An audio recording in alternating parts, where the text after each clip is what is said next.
All right, let's bring in our expert now, Braylon Edwards. Like I said, he knows a thing or two about Michigan football. Oh, you changed your background. I like it. I felt like after last week, I feel like we needed a booster, especially myself mentally. So there we go. 2004, October 30th. There's a three-time overtime win. That was a great moment in Michigan football. I don't know if today was a great moment in Michigan football, that 38-21 loss. Where do you want to start? Rushing game, 18 carries, 13 yards?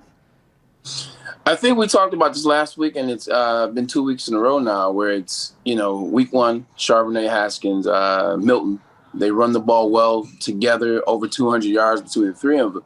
In the last 2 weeks, they just can't seem to get it done. They get behind, and they feel like they have to rely on Joe Milton's arm, and it's not necessarily the case.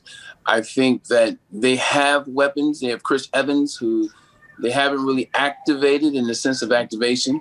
So that's one of the issues, and there's a lot of other issues. I think Don Brown's defense, who Jamie, you and I talked about after the game, his defense is predicated on having, guys on that defensive front that can get to the quarterback, be it Maurice Hurst, Rashawn Gary, be it Chase Winovich. We talked about that as well. Right, and they've had 0 sacks in 2 weeks.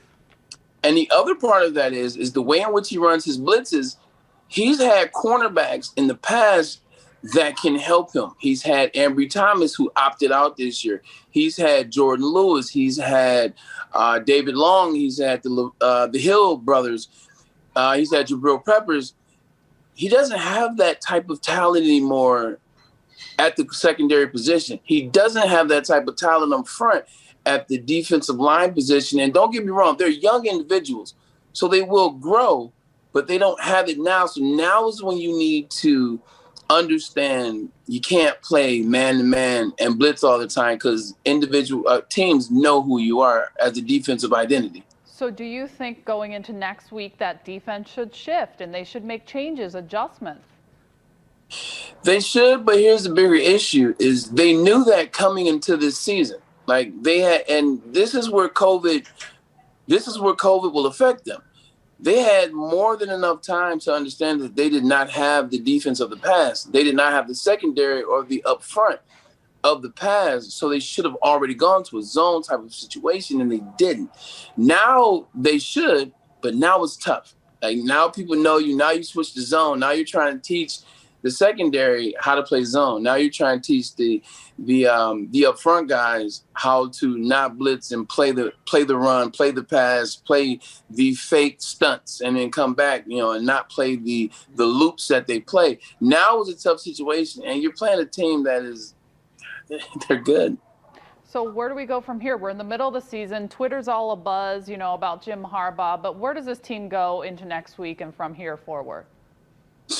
What Jim Harbaugh has to do and the coaching staff has to do is they have to reset, okay? But not reset in the sense of change everything. Like they have to coach from now. They have to tell the players, this is who we are, this is what we're doing, this is what I'm saying. Like you have to be very honest with your players, but you also have to be very honest with yourself.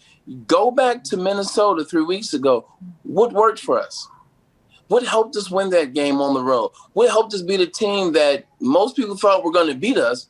What helped us in that game? How can we win with this young talent pool that we have? How can we do this? Like Michigan is in a similar situation as Michigan basketball was in 2015, where Trey Burkley's in 13, Tim Hardaway, Mitch McGary, everybody leaves, and that's not what Michigan had been doing.